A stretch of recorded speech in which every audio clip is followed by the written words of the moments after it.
Bien-aimés dans le Seigneur, je vous salue au nom puissant de notre Seigneur Jésus-Christ. Nous voici encore dans notre émission Vie en Christ. Nous allons continuer notre étude. Nous avons entamé un sujet assez important qu'est la délivrance en tant que telle. Et la semaine passée, nous avons essayé d'entrer dans un sous-point en rapport à cette délivrance-là, où on parlait des esprits qui viennent au travers de la maltraitance. Dans cet épisode-là, nous avons essayé de chercher les mots, les phrases correctes pour essayer d'expliciter en fait ce qui se passe en tant que tel avec la maltraitance. Oui, nous avons essayé de montrer, essayé d'identifier d'où venait la maltraitance. Et on s'est focalisé sur la maltraitance qui se manifeste dans les familles. La maltraitance qui amène par exemple l'inceste, qui amène le viol et qui amène tous ces esprits corrélatifs avec lesquels une jeune personne peut grandir et entrer dans sa vie.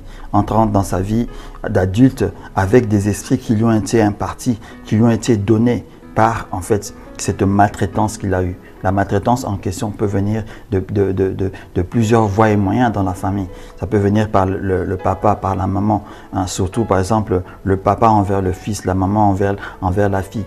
Les paroles surtout, parce qu'on a essayé de terminer l'épisode passé en insistant sur, ou en parlant des maltraitances verbales en tant que telles. Souvent, on pense que les paroles, même dites à propos, n'ont aucune importance. Mais pourtant, si la parole de Dieu, si les Écritures nous demandent de faire tourner notre langue cette fois, c'est parce que nous ne devons pas dire aussi n'importe quoi. Nous devons savoir ce que nous sommes en train de dire. Pourquoi? Parce que, vous savez, dans le monde dans lequel nous sommes, c'est un monde qui est peut-être physique, mais c'est d'abord un monde spirituel. C'est un élément qui est très important. C'est d'abord le spirituel et le physique qui est en train de suivre. Ce qui veut dire qu'il y a des phénomènes spirituels qui sont à l'affût des paroles qui sortent de notre bouche.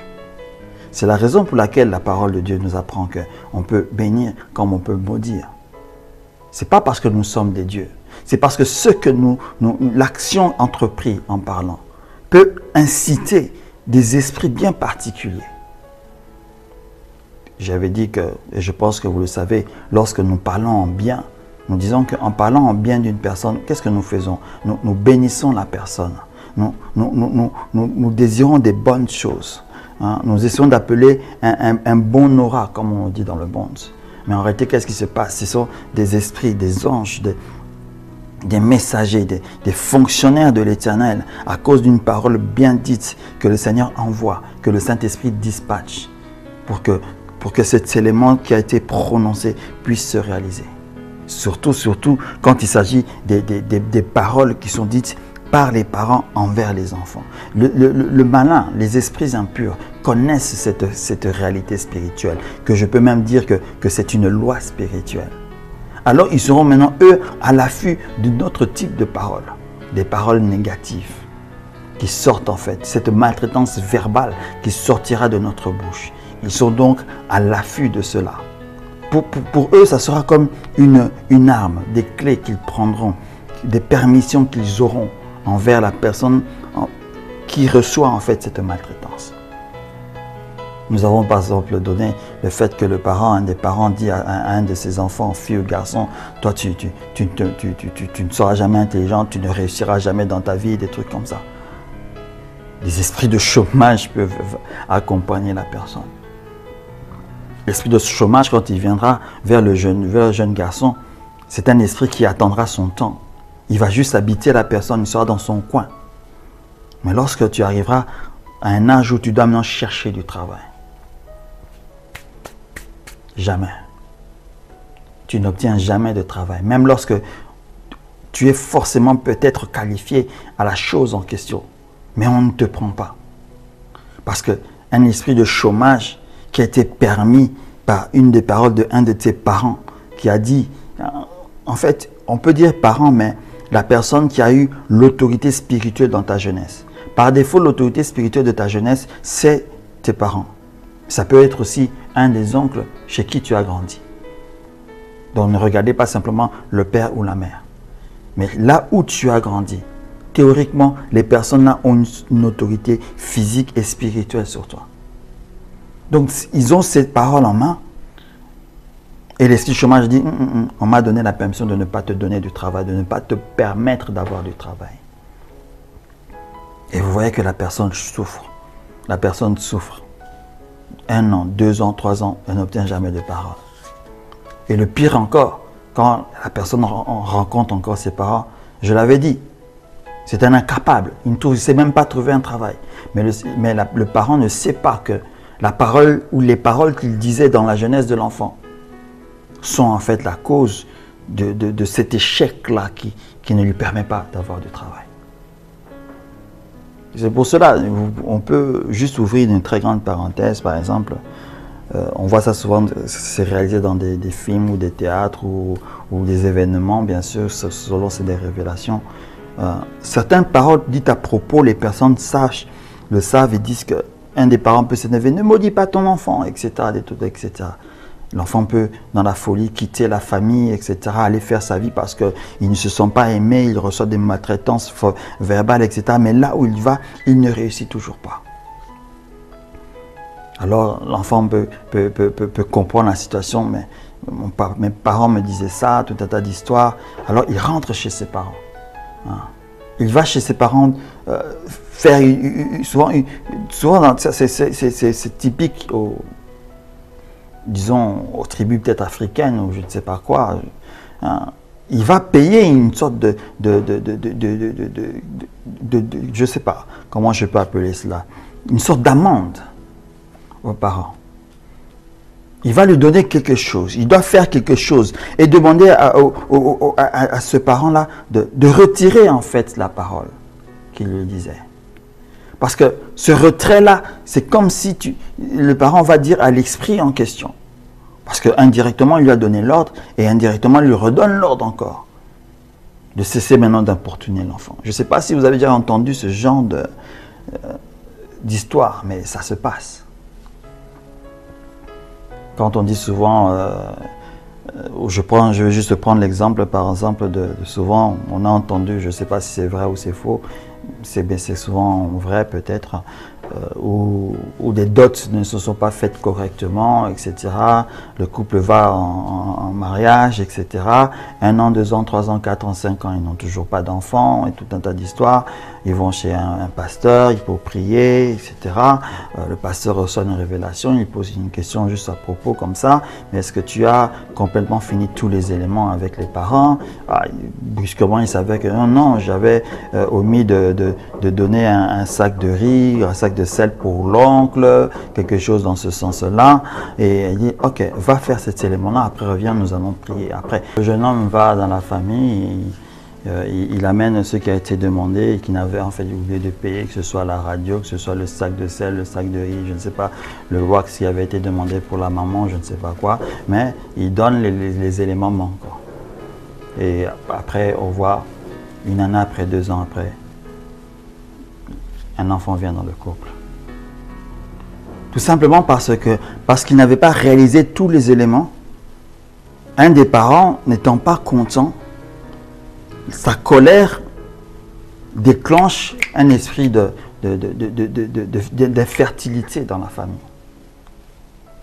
La preuve qu'ils ont, les enfants, est que c'est pas que ni l'homme ni la femme avaient des problèmes pour concevoir, mais un esprit empêchait la conception.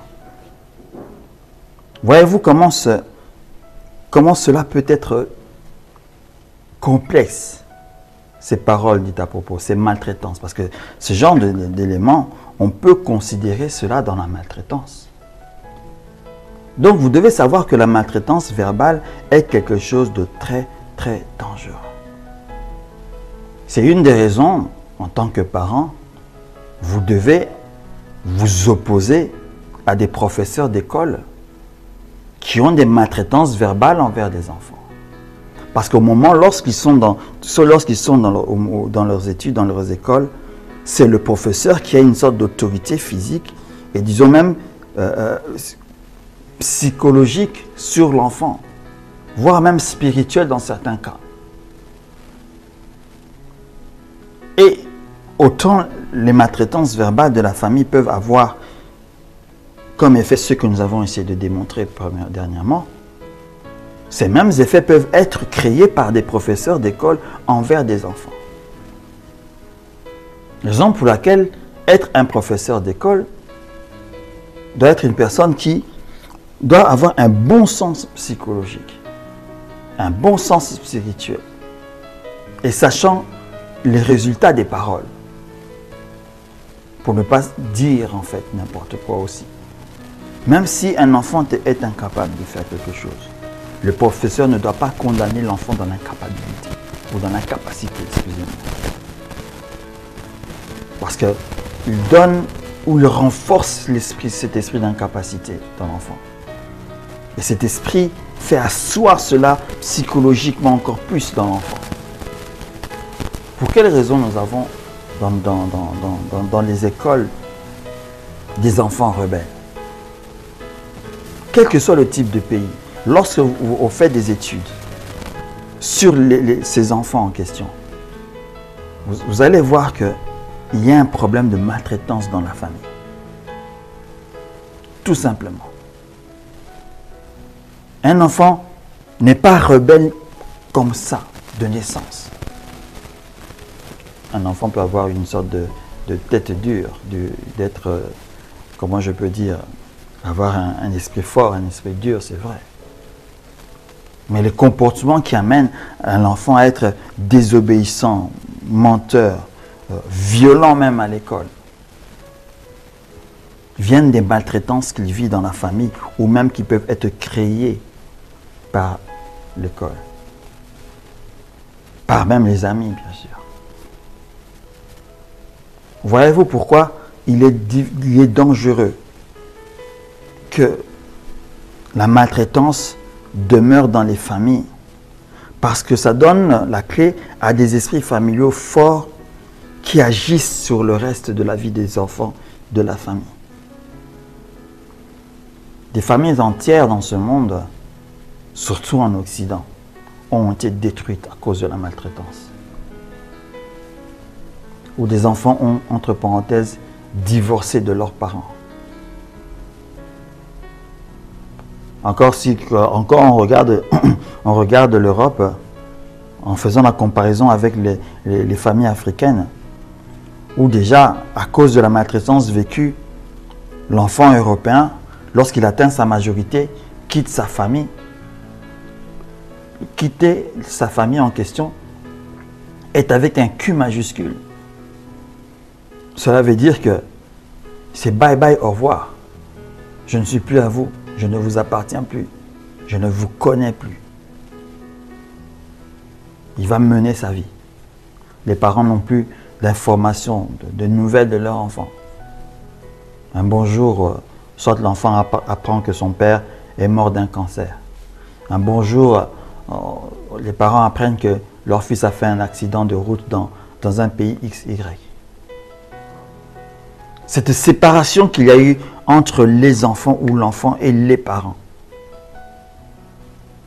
ont été engendrés par des esprits familiaux. Ces esprits qui viennent des maltraitances. Parce que l'un des parents ou les deux parents ont maltraité cet enfant, ont déconsidéré l'enfant, n'ont pas vu de l'importance en lui. Vous pouvez me poser la question, mais comment des parents ne peuvent pas avoir considéré leur enfant qu'ils ont cherché, tant aimé et ont eu? Moi, je vous répondrai simplement, regardez la vie des familles.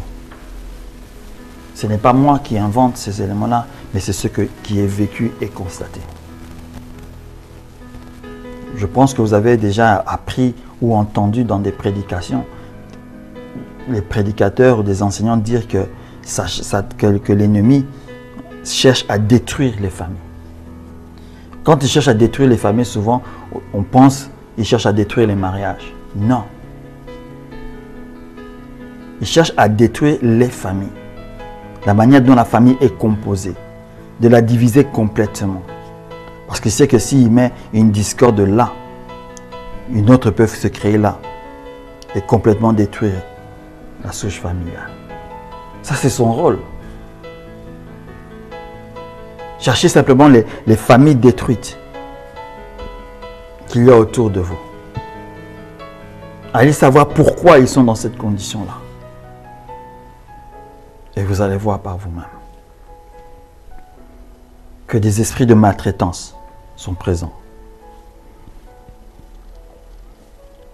Le problème, c'est que ce problème social, ou laissez-moi utiliser ce terme qui n'existe peut-être pas, ce problème spirituel et social, ou socio-spirituel, si je peux dire,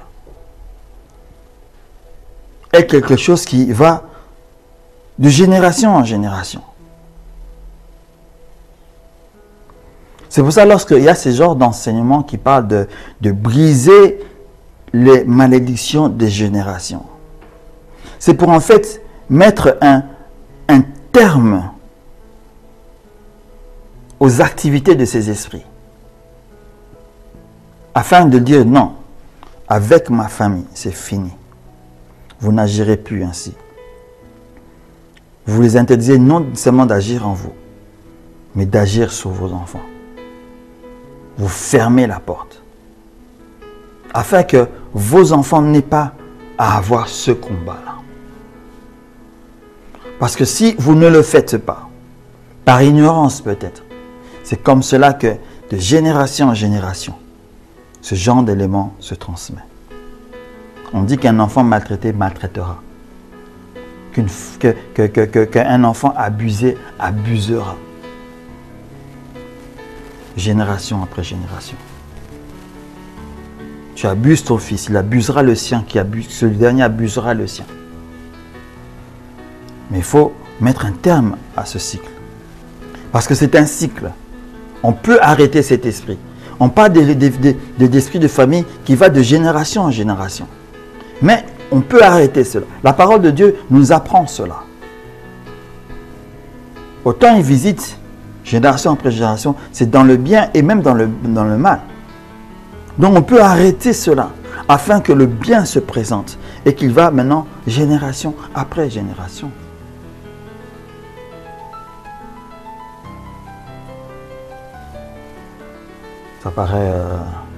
Ça paraît difficile.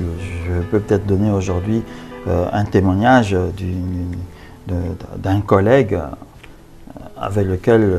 d'une collègue, je veux dire, avec lequel nous travaillons, qui brusquement, on était en train de parler d'un élément bien précis et sans le savoir, il fallait apporter une réponse qui fait que elle m'a informé qu'elle était en train de se séparer de son époux. Je lui pose la question, mais pourquoi vous êtes arrivé là? Moi, je vous voyais toujours bien, tout un tas d'histoires. Et il a commencé un peu à me raconter un tout petit peu. Je me rappelle qu'à l'époque, elle m'avait dit qu'elle voyait un psychologue. Alors je lui ai dit, ok, donc je lui ai posé directement la question en lui disant, mais c'est pour cela que tu voyais le psychologue en question. Je disais, d'une manière ou d'une autre, oui, parce que je croyais en fait que le problème c'était moi. Alors je lui ai dit une chose, tu sais, ok, tu as eu un garçon, tu as eu une fille avec ton époux qui deviendra ton ex-époux, mais je lui ai dit, écoute, fais attention d'une chose. Tu sais, pour le garçon ça va encore, mais pour ta fille, qui est aussi la fille aînée, elle a quand même un père. Donc tu dois veiller à ce que ce père ne sorte pas de sa vie, parce qu'elle risque de chercher ce père ailleurs. Et chercher un père ailleurs pour une jeune fille peut devenir en fait très difficile et compliqué, parce que ça entraîne certaines choses. Je lui ai juste dit cela. Et brusquement, elle me dit que non, oui, c'est exactement vrai, parce que c'est exactement ce que j'ai vécu en fait dans ma vie. Parce que lorsque je suis né avec mes frères, etc., notre père avait des violences envers nous, et surtout envers moi. Il y avait des violences verbales. Lorsque la première fois elle m'avait parlé de ces éléments-là, je lui avais essayé de lui faire dire de sa propre bouche si elle avait en fait vécu quelque chose d'incestueux dans sa famille, etc. Mais elle ne réussissait pas à le dire parce qu'elle était bloquée. Quelque chose la bloquait, ne lui permettait pas de le dire. Mais là, elle a dit que son père avait des violences verbales, en fait, en tant que tel. Souvenez-vous aux expressions que je vous ai données dans les émissions précédentes. Vous savez que l'inceste n'est pas simplement l'acte. Hein. L'inceste peut être verbal en tant que tel. C'est une notion compliquée. Hein. Ne croyez pas que c'est une notion facile parce qu'on définit simplement la chose. Attention. le monde spirituel est compliqué. Alors, il y a eu des violences verbales envers elle, jusqu'à certaines violences physiques. Et donc, elle n'a pas connu, en fait, l'homme père en tant que tel. Et pour elle, tous les hommes étaient des personnes vouées à l'échec. Et lorsque même elle était entrée dans son nouveau foyer, à cause des violences verbales en question, elle ne se sentait pas digne. Elle croyait à la moindre situation, en fait, dans la famille, elle croyait en fait qu'elle était l'auteur. Pourquoi? Parce que l'esprit, en fait, qui est venu, ou les esprits qui viennent de ces violences verbales qu'elle a subies, ont fait qu'elle puisse déjà se déconsidérer. Pendant qu'elle était, en fait, sur le bon chemin, ces esprits lui montraient la différence. Et vous savez, la conséquence, c'est quoi? L'homme en question, lorsqu'il avait rencontré, comme je vous l'ai dit tout à l'heure, n'était pas une personne en fait violente en tant que telle, une personne autre, etc. Mais du jour au lendemain, ils ont 2 enfants qui actuellement, je pense, doivent avoir une dizaine d'années, etc.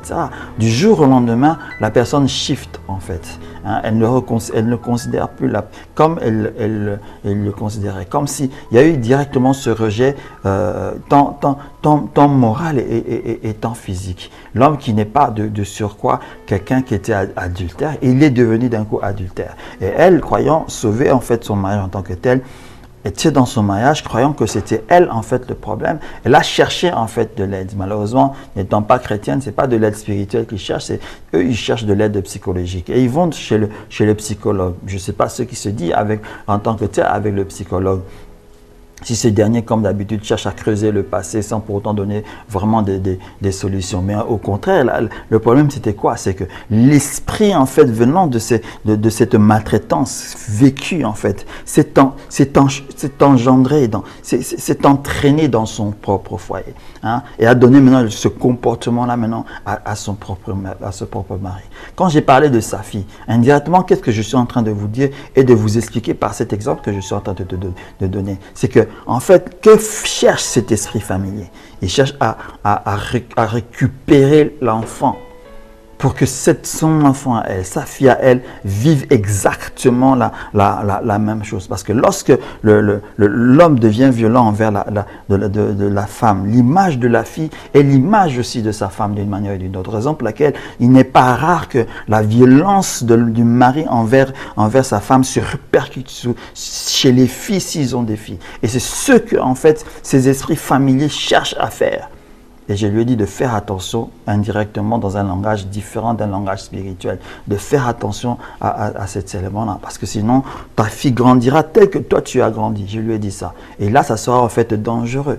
Donc vous devez donc faire attention. Vous voyez, c'est pour vous faire comprendre en fait le poids qu'ont les esprits familiers, qu'ont les esprits qui découlent des maltraitances. Ils ont un poids terrible en fait, hein. Ils ont des fruits forts, en fait. Ce sont des grands destructeurs. Et leur destruction est silencieuse en tant que telle. Pourquoi j'utilise le terme silencieux? Ça prend son temps. Et ça ne se voit pas directement comme ça. Souvent, on rentre dans la dépression, on sort. Parce que, vous savez, je viens de parler de dépression maintenant parce que des esprits de dépression sont souvent là. Combien de fois cette collègue est entrée dans des dépressions? Combien de fois? Parce qu'un esprit de dépression est là, permis par ces esprits familiers, que le monde spirituel est compliqué. C'est pour vous faire comprendre où peut aller la maltraitance. Où peut aller la maltraitance? Raison pour laquelle parents ou responsables spirituels, vous devez donc faire attention comment vous parlez aux personnes qui vous sont assujetties. Aux enfants en particulier. Le Seigneur nous donne les enfants pour que nous puissions nous en occuper, nous puissions les préparer, non que pour que nous puissions les détruire ou détruire leur vie. Pas du tout. Mais malheureusement, indirectement, nous détruisons un peu la vie de ces enfants-là. À cause des mauvaises paroles. Tourne ta bouche, tourne ta langue 7 fois dans ta bouche avant de parler. Je me rappelle avoir dit dans une de mes émissions, lorsque tu es en colère envers un de tes enfants, souvent, par défaut, on tend à manifester la colère en question pour montrer l'autorité. Mais à mon humble avis, nous faisons une très grande erreur. Lorsque nous sommes en colère envers nos enfants, je crois que sincèrement, nous devons d'abord essayer de nous calmer avant de lui parler. Parce que la voix sortant de la colère, c'est souvent une voix qui vient de ces esprits-là. Les paroles qui viennent pendant la colère sont souvent des paroles qui sont soufflées par ces esprits-là. Parce qu'ils ont une porte, ils ont un droit de dire quelque chose. Ils agissent sur la chair, vous savez. Et c'est la chair avec l'âme qui vont s'associer, qui vont parler. Raison pour laquelle je dis que c'est eux qui vont parler. Ils vont essayer de prendre une permission par force pour détruire en fait. Le monde spirituel est vraiment complexe. Souvent on ne se rend pas compte. Le monde des esprits en question, on ne s'en rend pas compte. C'est un monde complexe. Et par tout ça, vous ne pouvez pas vous lever du jour au lendemain et vous déclarer que moi je suis un spécialiste dans la délivrance. Je ne dis pas qu'il n'y en a pas, mais je vous montre que c'est très dangereux de se dire ça sans pour autant connaître ces réalités-là. Parce que il n'est pas suffisant simplement de dire au nom de Jésus, sors de ce corps.